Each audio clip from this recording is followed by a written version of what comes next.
Hello అండి. అందరూ ఎలా ఉన్నారు? మేమైతే బాగున్నాం. మీరు కూడా బాగుండాలని కోరుకుంటున్నాను. ముందుగా ఈ సంవత్సరం డీఎస్సీ రాస్తున్న వాళ్ళందరికీ ఆల్ ద బెస్ట్ అండి. అందరూ కూడా ఎగ్జామ్ బాగా రాయాలి. మంచి మార్క్స్ రావాలని కోరుకుంటున్నాను. ఈరోజు టాపిక్ ఏంటంటే మనం తెలుగు మెథడాలజీ అనేది చెప్పడం జరుగుతుందండి. సెవెంత్ లెసన్‌కి సంబంధించి ఆహ్, చెప్తున్నాము. ప్రెజెంట్ అయితే సెవెంత్ లెసన్ అవుతుంది. సెవెంత్ లెసన్‌కి సంబంధించి 2, 3 వీడియోస్ మనం ఆల్రెడీ చేసాము. ఒకసారి మన ఛానెల్‌లో చూడండి. అలాగే మనకి తెలుగు మెథడాలజీకి సంబంధించి ఫ ఫస్ట్ లెసన్ నుంచి సిక్స్త్ లెసన్ వరకు మొత్తం కంప్లీట్ చేసాము. First, second, third, fourth, fifth, sixth lessons అనేవి కంప్లీట్ అయిపోయి, సెవెంత్ లెసన్ అనేది మనం కంప్లీట్ చేయడం జరుగుతుంది. అలాగే మన ఛానల్‌లో డీఎస్‌కి సంబంధించి తెలుగు మెథడాలజీ అనేది కంప్లీట్ చేయడం జరిగిందండి. సారీ, తెలుగు కంటెంట్ అండి. సారీ. తెలుగు కంటెంట్ అనేది మనం కంప్లీట్ చేయడం జరిగింది. తరుణ్ నుంచి ఎయిత్ క్లాస్ వరకు తెలుగు కంటెంట్ మనం కంప్లీట్ చేసేసాము. అది క్లాస్ వైజ్ చెప్పాము. క్లాస్ వైజ్ ప్రతి క్లాస్‌లో ఉండే లెసన్ వైజ్ చెప్పామండి. చాలా ఎక్కువ వీడియోస్ వచ్చాయి. ఒకసారి చెక్ చేయండి. లెసన్ వైజ్ చెప్పడం జరిగింది. ప్రతి లెసన్‌కి ఏ బిట్స్ వస్తాయి, ఎలా వస్తాయి అన్నీ కూడా వివరించి చెప్పడం జరిగింది. ఒకసారి చెక్ చేయండి మన ఛానల్‌లో. చాలా ఇంపార్టెంట్ బిట్స్ అనేవి డైలీ మన ఛానల్‌లో పెడుతున్నాము. మన ఛానల్‌లో డీఎస్సీకి సంబంధించి ఒక ప్లేలిస్ట్ అనేది ఉందండి. అది మనం GDS channel DSC bits, GDS channel DSC bits అని ఒక ప్లేలిస్ట్ ఉంటుంది. అది ఓపెన్ చేస్తే మనకి మన డీఎస్సీకి సంబంధించి బిట్స్ అనేవి, చాలా ఇంపార్టెంట్ బిట్స్ అనేవి మన ఛానల్‌లో ఉంటాయి. ఒకసారి చెక్ చేయండి. కొన్ని వీడియోస్ నేను డిస్క్రిప్షన్‌లో పెడతాను. ఒకసారి చెక్ చేయండి. చాలా ఇంపార్టెంట్ బిట్స్ డైలీ పెడుతున్నాను. లెసన్ వైజ్ చెప్తున్నానండి. ప్రతి బిట్స్ అన్నీ కలిపి చెప్పట్లేదు. ఏ లెసన్‌కి ఏ బిట్స్ వస్తాయని అన్నీ కూడా చెప్పడం జరిగింది. ఒకసారి చెక్ చేసుకోండి. చాలామంది సబ్స్క్రైబ్ చేయకుండానే చూస్తున్నారు. సబ్స్క్రైబ్ చేసుకోండి. సబ్స్క్రైబ్ చేసుకుంటే మీకు వెంటనే నోటిఫికేషన్ అనేది రావడం జరుగుతుంది. వీడియో మాత్రం స్కిప్ చేయకుండా చూడండి. నిన్న వీడియోకి కంటిన్యూషన్ అండి ఇది. నిన్న వీడియోకి కంటిన్యూషన్. నిన్న వీడియో చూస్తేనే ఈరోజు వీడియో మీకు అర్థమవుతుంది. ఓకే అండి. ఇప్పుడు టాపిక్‌లోకి వెళ్దాం. నిన్న వీడియో చూడండి. ఓకే. చూడండి మనకి ఆహ్, ఈ లెసన్ పేరేంటంటే ప్రణాళిక రచన అండి. Seventh lesson. నిన్న వీడియోకి కంటిన్యూషన్ చెప్తున్నాను చూడండి ఇది. తరగతి ప్రణాళిక రచన, భాష అభ్యసనాల మదింపు. దీని గురించి చెప్పుకుందాం. ఈ లెసన్‌లోని ఇదొక టాపిక్కు. తరగతి ప్రణాళిక రచన, భాష అభ్యసనాల మదింపు. చూడండి, పాఠశాలల్లో జరిగే బోధన అభ్యసన కార్యక్రమాల్లో ముఖ్యమైనది తరగతి పాఠ్య ప్రణాళిక రచన. పాఠశాలలో జరిగే బోధన అభ్యసన కార్యక్రమాలలో ముఖ్యమైనది ఏంటంటే తరగతి పాఠ్య ప్రణాళిక రచన అనమాట. విద్యార్థుల భాష అభ్యసనాలను మదింపు చేసుకోవడం, ఆశించిన లక్ష్యాలకు చేరువవుతున్నది లేనిది సమీక్షించడం ఉపాధ్యాయుని విధి. చూడండి, విద్యార్థుల భాష అభ్యసనాలను మదింపు చేసుకోవడం, ఆశించిన లక్ష్యాలను అవుతున్నది లేనిది సమీక్షించుకోవడం ఉపాధ్యాయుని విధి అనమాట. ఉపాధ్యాయుని సంసిద్ధత అంటే కేవలం పాఠ్యపుస్తకాన్ని చదవడం కాదు. జరపవలసిన బోధనాభ్యసన ప్రక్రియపై సమగ్ర అవగాహనతో సిద్ధం కావడం అనమాట. ఉపాధ్యాయుని సంసిద్ధత అంటే ఏంటంటే కేవలం పాఠ్యపుస్తకాన్ని చదవడమే కాదు, జరపవలసిన బోధన అభ్యసన ప్రక్రియపై సమగ్ర అవగాహనతో సిద్ధం కావడం అనమాట.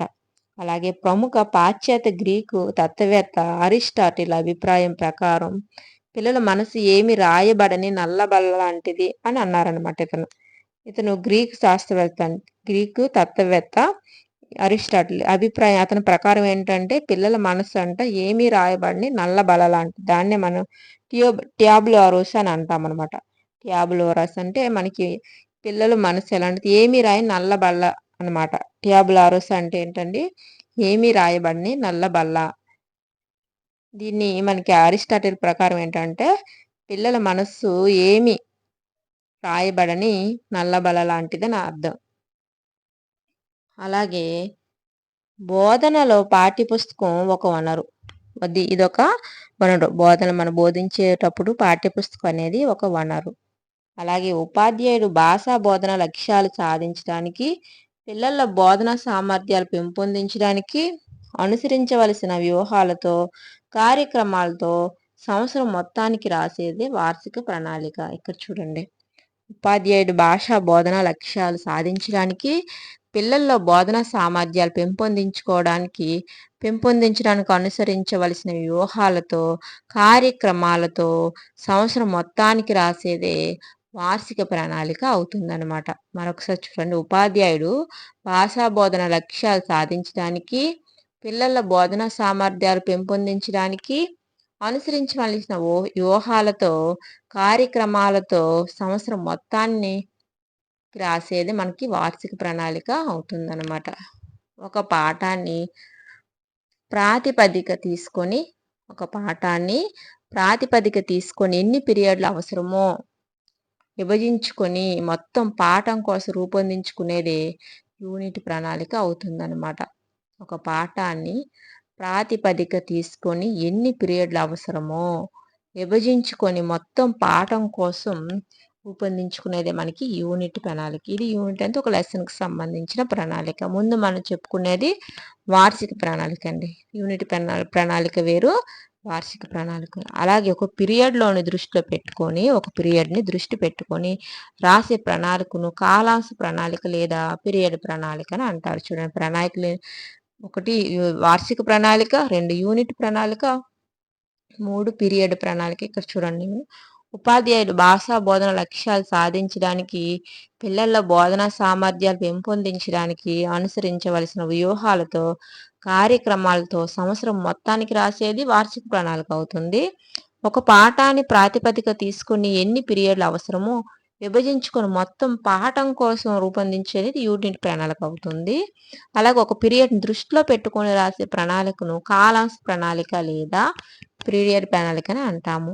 అలా కాలాంశ ప్రణాళిక లేదా పీరియడ్ ప్రణాళికలో ఆ కాలాంశానికి ఏం బోధించాలి, ఏ సామర్థ్యాలు సాధించాలి, ఏ వ్యూహాలను పాటించాలి అనే అంశాలను సవివరంగా రాయాలన్నమాట. ఇక్కడ చూడండి, కాలాంశ లేదా పీరియడ్ ప్రణాళికలో ఆ కాలాంశానికి ఏం బోధించాలి, ఏ సామర్థ్యాన్ని సాధించాలి, ఏ వ్యూహాలను పాటించాలి అనే అంశాలను సవివరంగా రాయాలన్నమాట. ఏ పీరియడ్ ద్వారా విద్యార్థుల్లో ఏ సామర్థ్యాలు సాధించదలిచారో తెలపడమే పీరియడ్ ప్రణాళిక ప్రధాన ఉద్దేశం.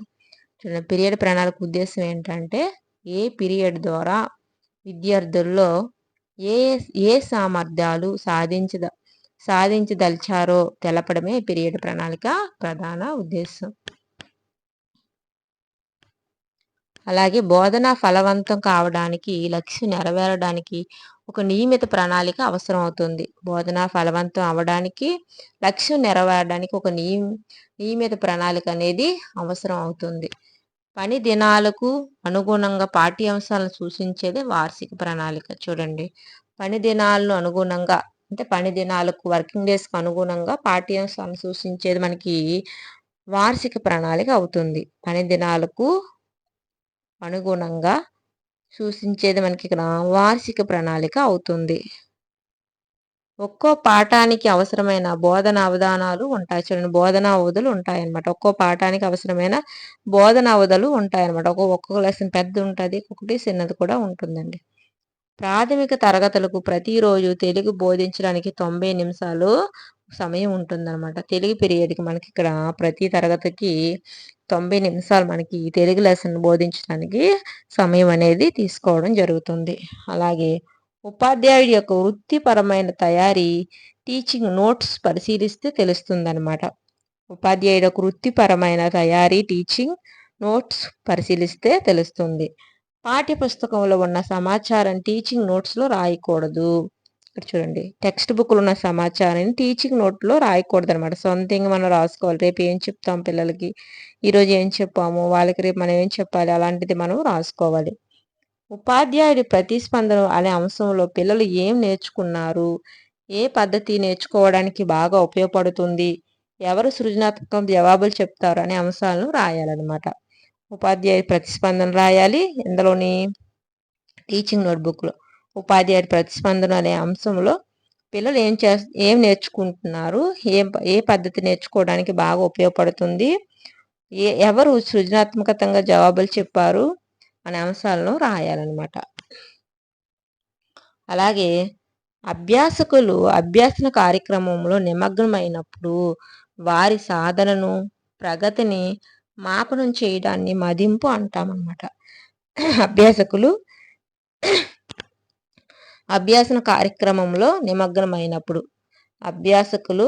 అభ్యాసన కార్యక్రమంలో నిమగ్నమైనప్పుడు వారి సాధనను, ప్రగతిని మాపనం చేయడాన్ని మదింపు అంటామన్నమాట.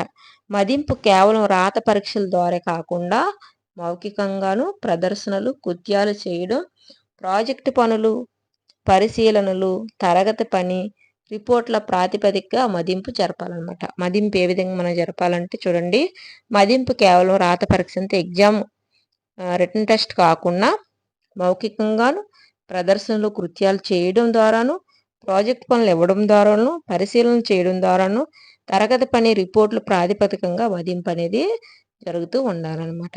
అలాగే సాధారణంగా మదింపు అనే పదం మూల్యాంకనం, మాపనాలకు పర్యాయ పదంగా కూడా ఉపయోగపడుతుందన్నమాట. సాధారణంగా మదింపు అనే పదం ఏంటంటే మూల్యాంకనం, మాపనములకు పర్యాయ పదంగా ఉపయోగపడుతూ ఉంటుందన్నమాట. అలాగే బోధన అభ్యసన ప్రక్రియల ద్వారా విద్యార్థి ప్రవర్తనలో వచ్చిన ప్రవర్తన మార్పులు మొత్తాలను తెలిపేదే మూల్యాంకనం అవుతుంది. బోధన అభ్యసన ప్రక్రియల ద్వారా విద్యార్థి ప్రవర్తనలో వచ్చిన ప్రవర్తన మార్పుల మొత్తాలను తెలిపేది మనకి మూల్యాంకనం అవుతుంది.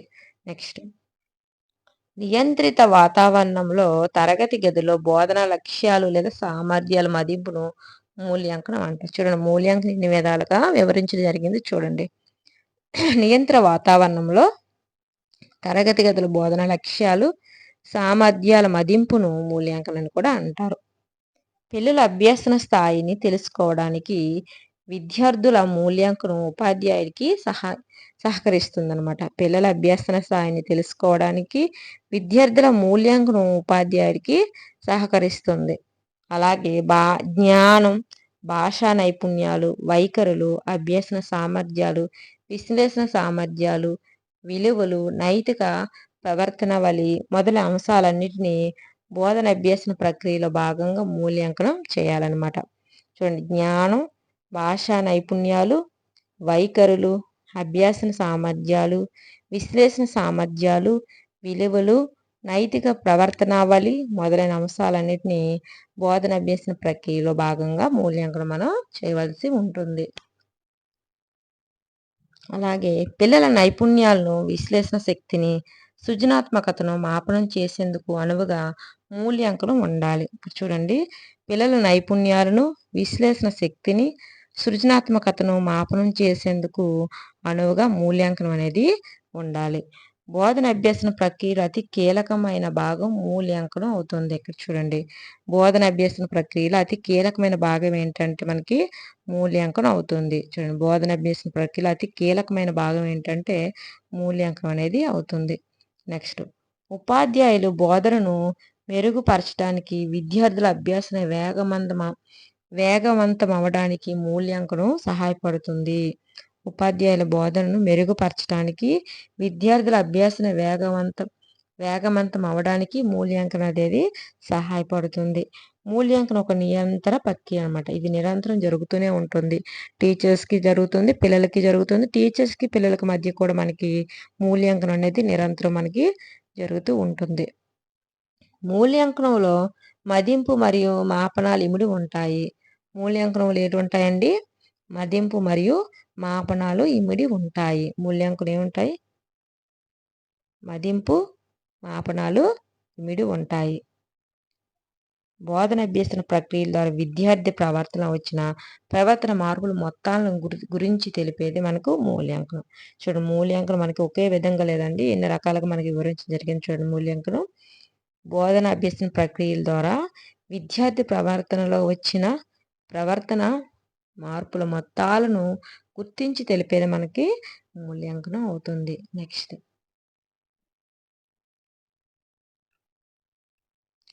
మదింపు బోధనాభ్యసన లోపాలను మాత్రమే గుర్తిస్తుంది. మదింపు అనేది బోధనాభ్యసన లోపాలను గుర్తిస్తుంది. మూల్యాంకనం బోధనాభ్యసన లోపాలను గుర్తించి సవరిస్తుంది. చూడండి, మూల్యాంకనం బోధనాభ్యసన లోపాలను గుర్తించి సవరిస్తుంది.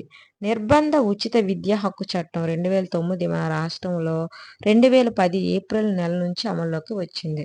చూడండి, నిర్బంధ ఉచిత విద్యా హక్కు చట్టం 2009 మన రాష్ట్రంలో అయితే 2010 ఏప్రిల్ నెలలో అమల్లోకి వచ్చింది. విద్యా హక్కు చట్టం, నిర్బంధ ఉచిత విద్యా హక్కు చట్టం 2009 మన రాష్ట్రంలో అయితే 2010 ఏప్రిల్ నుంచి స్టార్ట్ అయిందనమాట.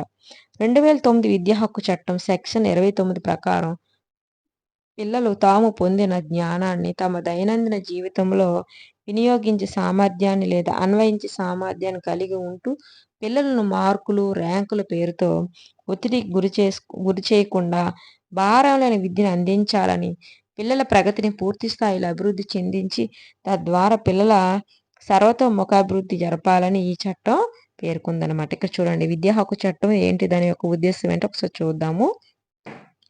2009 విద్యా హక్కు చట్టం సెక్షన్ 29 ప్రకారం పిల్లలు తాము పొందిన జ్ఞానాన్ని తమ దైనందిన జీవితంలో వినియోగించే సామర్థ్యాన్ని లేదా అన్వయించే సామర్థ్యాన్ని కలిగి ఉంటూ పిల్లలను మార్కులు, ర్యాంకుల పేరుతో ఒత్తిడికి గురి చేయకుండా భారం లేని విద్యను అందించాలని, పిల్లల ప్రగతిని పూర్తి స్థాయిలో అభివృద్ధి చెందించి తద్వారా పిల్లల సర్వతోముఖ అభివృద్ధి జరగాలని ఈ చట్టం పేర్కొందనమాట. ఈ చట్టం యొక్క ఉద్దేశం.